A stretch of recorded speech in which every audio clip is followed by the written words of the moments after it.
Dear student, আজকে আমার voice চেঞ্জের দ্বিতীয় পার্টের ভিডিও।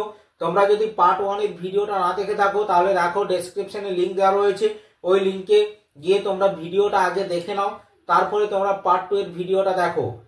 দেখো, আমি পার্ট 1 এর ভিডিওতে আলোচনা করেছিলাম প্রেজেন্ট টেন্সকে কেন্দ্র করে তোমাদের অ্যাক্টিভ এবং প্যাসিভ ভয়েসের কি রকম রুলস রয়েছে সেই রুলসের বিষয়ে, এবং আমি প্রত্যেকটা রুলস আলোচনা করে সেখানে উদাহরণের সাহায্যে তোমাদের বুঝিয়ে দিয়েছি। আজকে আমি তোমাদের পাস্ট টেন্সের অ্যাক্টিভ এবং প্যাসিভ ফরম্যাট গুলো শেখাবো। এখানে টেন্স অনুযায়ী কিন্তু আমি তোমাদের ভয়েস চেঞ্জ শেখাচ্ছি, তাই তোমরা এই টেন্স অনুযায়ী যদি ভয়েস চেঞ্জ করো অতি সহজেই তোমরা কিন্তু ভয়েস চেঞ্জ করতে পারবে। আজকে তোমাদের পাস্ট টেন্সের বিষয়ে ভয়েস চেঞ্জ হচ্ছে, তাহলে পাস্ট টেন্সের বিষয়ে আজকে তোমাদের ভয়েস চেঞ্জ শেখাচ্ছি। এখানে দেখো, প্রথমে তোমাদের পাস্ট টেন্সের যে ভাগটা রয়েছে সিম্পল পাস্ট টেন্স তোমাদের প্রথমে রয়েছে। তাহলে সিম্পল পাস্ট টেন্সে তোমাদের অ্যাক্টিভ ফর্মটা কি হবে?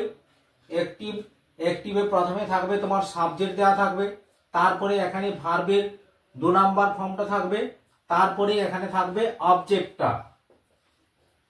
থাকবে। তোমার এটাকে প্যাসিভে কি রকম ভাবে করতে হবে না, প্যাসিভে তোমাকে করতে গেলে ফার্স্ট তোমাকে অবজেক্টটা লিখতে হবে। অবজেক্ট তোমাকে ফার্স্ট লিখতে হলো, এবার অবজেক্ট অনুযায়ী তোমাকে ওয়াচ অথবা ওয়্যার দিতে হবে।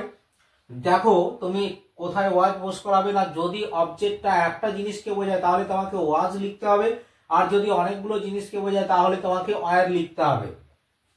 এরপরে দেখো, তোমাকে ভার্বের 3 নাম্বার ফর্মটা দিতে হবে, অর্থাৎ পাস্ট পার্টিসিপল রূপটা দিতে হচ্ছে, তারপরে বাই একটা প্রিপজিশন দেবে, তারপরে এখানে সাবজেক্টটা তোমাকে দিতে হবে। তো দেখো, এখন আমি তোমাদের উদাহরণের সাহায্যে বুঝিয়ে দিচ্ছি।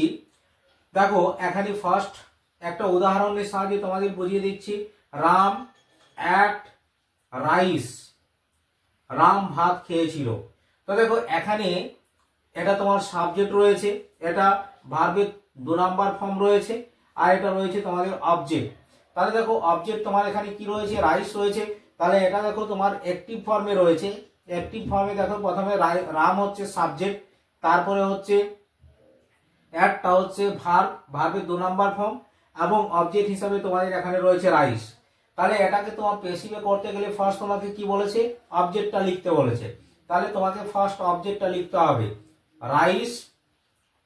এরপর দেখো, রাইস এখানে আনকাউন্টেবল নাউন, তাহলে এটা গণনা করা যায় না, তাহলে এক্ষেত্রে তোমাকে দিতে হবে ওয়াজ, তারপরে এখানে ভার্বের 3 নাম্বার ফর্ম দিতে হবে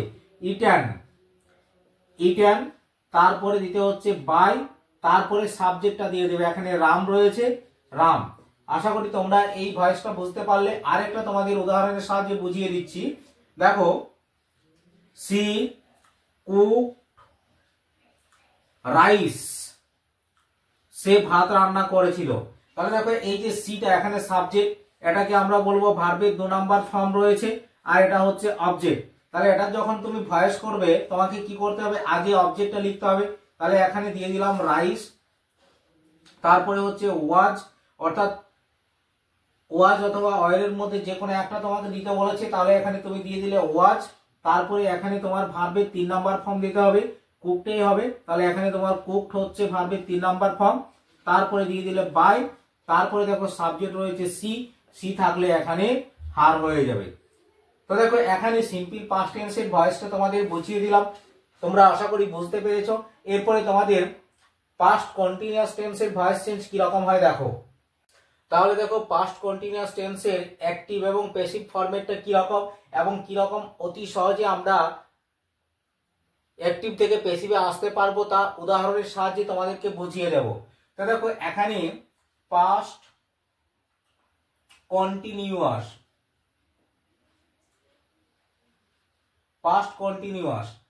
কন্টিনিউয়াসের অ্যাক্টিভ ফর্মে তোমাদের থাকবে, অ্যাক্টিভে থাকবে প্রথমে সাবজেক্ট, তারপরে সাবজেক্ট অনুযায়ী তোমার ওয়াজ অথবা ওয়্যার থাকবে, তারপরে এখানে ভার্বের V1 রূপ হবে, তার সঙ্গে আইএনজি যোগ হবে, অর্থাৎ V1 রূপ বলতে ভার্বের প্রেজেন্ট রূপ হবে এবং তার সঙ্গে আইএনজি যোগ হবে, এবং শেষে থাকবে অবজেক্টটি থাকবে। এটা দেখো, তোমার প্যাসিভে কি রকম ভাবে করতে হবে। পেসিভে তোমাকে করতে হবে ফার্স্ট অবজেক্টটি লিখতে হচ্ছে, অবজেক্ট তোমাকে লিখতে হচ্ছে। এরপরে অবজেক্ট অনুযায়ী তোমার এখানে ওয়াজ অথবা ওয়্যার হবে। তারপরে এখানে দেখো আইএনজি যোগ রয়েছে, আইএনজির জন্য তোমার এখানে কি হয়ে যাবে, বিং হয়ে যাবে, বিং হয়ে যাবে। তারপরে এখানে ভার্বের পাস্ট পার্টিসিপল রূপটা হবে, ভার্বের 3 নাম্বার রূপটা হবে। তারপরে এখানে হচ্ছে বাই এবং শেষে হচ্ছে তোমার এখানে সাবজেক্টটি। তো দেখো তোমাদেরকে একটা উদাহরণের সাহায্যে আমি বুঝিয়ে দিচ্ছি। এখানে দেখো প্রথমে রয়েছে রাম, তারপরে রয়েছে ওয়াজ, তারপরে প্লেয়িং, ভার্বের V1 এর সঙ্গে আইএনজি যোগ হচ্ছে প্লেয়িং, তারপরে রয়েছে ফুটবল, ফুটবল। তাহলে দেখো এই যে রাম এখানে হচ্ছে সাবজেক্ট, তারপরে হচ্ছে ওয়াজ অথবা ওয়্যার, এই যে অ্যাক্টিভ ফর্মের যে নিয়ম রয়েছে সাবজেক্ট, তারপরে ওয়াজ অথবা ওয়্যার এই দুটোর মধ্যে যে কোনো একটা, তারপরে এখানে V1 এর সঙ্গে দেখো আইএনজি যোগ রয়েছে, আইএনজি যোগ রয়েছে, তারপরে এখানে তোমার রয়েছে অবজেক্টটি। তাহলে এটা তোমার পেসিভে আসতে গেলে ফার্স্ট তোমাকে কি লিখতে হবে, পেসিভে আসতে গেলে প্রথমে তোমাকে অবজেক্ট লিখতে হচ্ছে, তারপরে ওয়াজ অথবা ওয়্যার সেটা অবজেক্ট অনুযায়ী হবে। অবজেক্টটা যদি একটা জিনিসকে বোঝায় তাহলে তোমার করতে হবে ওয়াজ, আর অনেকগুলো জিনিসকে বোঝালে হবে ওয়্যার। তারপরে তোমার এখানে হচ্ছে বিং হচ্ছে, যেহেতু ভার্বের সঙ্গে আইএনজি যোগ রয়েছে তাহলে আইএনজি যোগ থাকলে তোমাকে বিং দিতে হবে। তারপরে এখানে ভার্বের 3 নাম্বার ফর্মটা হচ্ছে, তারপরে বাই দিয়ে তারপরে সাবজেক্টটা হচ্ছে। তো দেখো এটার অ্যান্সারটা তোমাদের কিরকম ভাবে লিখতে হবে, ফার্স্ট তোমাকে অবজেক্টে লিখতে হচ্ছে তাহলে ফুটবল, তারপরে ফুটবল দেখো যেহেতু একটা বল রয়েছে ফুটবল, তাহলে এখানে তোমার সিঙ্গুলার ফর্ম রয়েছে, তাহলে একটা জিনিসকে বোঝালে হচ্ছে ওয়াজ। তারপরে দেখো আইএনজি যোগ রয়েছে তার জন্য তোমার এখানে হচ্ছে বিং। তারপরে দেখো এখানে ভার্বের 3 নাম্বার রূপ বলেছে, তাহলে ভার্বের 3 নাম্বার রূপ কি হচ্ছে প্লেড। তারপরে হচ্ছে বাই, তারপরে দেখো এখানে সাবজেক্টটা দিতে হবে, বাই দেওয়ার পরে কি বলা হয়েছে সাবজেক্টটা, তাহলে এখানে তোমাকে সাবজেক্টটা বসিয়ে দিতে হবে রাম। তো দেখো এটা হলো তোমাদের পাস্ট কন্টিনিউয়াস টেন্সের ভয়েস চেঞ্জের নিয়ম। আশা করি তোমরা এই নিয়মটা বুঝতে পেরেছো। তুমি যদি এই ফরম্যাটটা মনে রাখতে পারো তাহলে তুমি অতি সহজেই পাস্ট কন্টিনিউয়াস টেন্সের ভয়েস চেঞ্জ করতে পারবে। এরপরে তোমরা দেখো পাস্ট পারফেক্ট টেন্সের voice change. Past perfect, past perfect টেন্সের ভয়েস চেঞ্জ কি রকম হয়, প্রথমে দেখো তোমার অ্যাক্টিভে থাকবে, অ্যাক্টিভে থাকবে সাবজেক্ট, তারপরে এখানে থাকবে হ্যাড, তারপরে এখানে ভার্বের 3 নাম্বার ফর্মটাই তোমার দেয়া থাকবে, যে ভার্বের 3 নাম্বার ফর্মটা দেয়া থাকবে যেটা তোমার প্যাসিভ ফর্মে ব্যবহার করতে হবে। তো দেখো এরপরে তোমার থাকছে অবজেক্টটি, অবজেক্ট। তাহলে এটা তোমার প্যাসিভে আসতে গেলে ফার্স্ট তোমাকে লিখতে হচ্ছে, ফার্স্ট তোমাকে লিখতে হচ্ছে অবজেক্টটি, অবজেক্ট লিখতে হবে।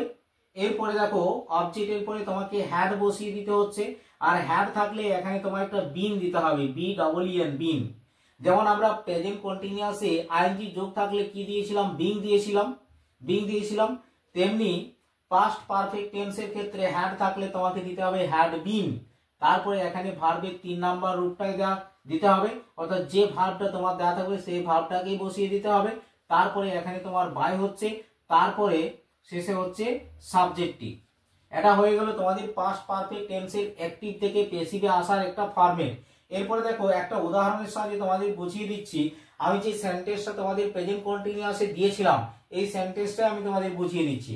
দেখো প্রথমে তোমার হচ্ছে রাম, তারপরে হচ্ছে হ্যাড, তারপরে প্লেড, তারপরে ফুটবল, ফুটবল। তো দেখো এটা তোমার অ্যাক্টিভ থেকে প্যাসিভে আসতে গেলে তোমাকে ফার্স্ট আগে সাবজেক্ট ভার্ব অবজেক্ট এগুলো আইডেন্টিফাই করতে হবে। তাহলে রামটা হচ্ছে সাবজেক্ট, তারপরে হ্যাডটাতে যেহেতু তোমার পাস্ট পারফেক্ট টেন্সের একটা রুলস হ্যাড থাকবে, তারপরে তোমার হচ্ছে ভার্বের 3 নাম্বার ফর্মটা, তারপরে হচ্ছে শেষে অবজেক্টটা।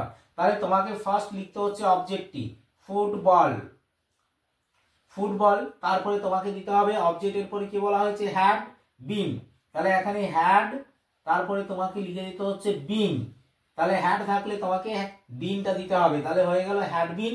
তারপরে এখানে তোমাদের ভার্বের যে 3 নাম্বার রূপটা রয়েছে সেই রূপটাই বসিয়ে দিতে হবে প্লেড, তারপরে হচ্ছে বাই দিয়ে সাবজেক্টটা তোমাকে দিতে হবে, তাহলে এখানে রাম রয়েছে, এখানে তুমি লিখে দিলে রাম। তো দেখো এটা হয়ে গেল তোমাদের পাস্ট পারফেক্ট টেন্সের ভয়েস চেঞ্জের নিয়ম। আশা করি তোমরা এই ভয়েস চেঞ্জগুলো বুঝতে পেরেছো। তো ভিডিওটা আজকে এই পর্যন্তই। ততক্ষণ তোমরা আমার চ্যানেলটি সাবস্ক্রাইব করে অল নোটিফিকেশন অন করে দিন। যখন পরবর্তী ভিডিওগুলো আমি আপলোড করব তখন তোমরা সেই ভিডিওগুলো সবার আগে পেয়ে যাবে।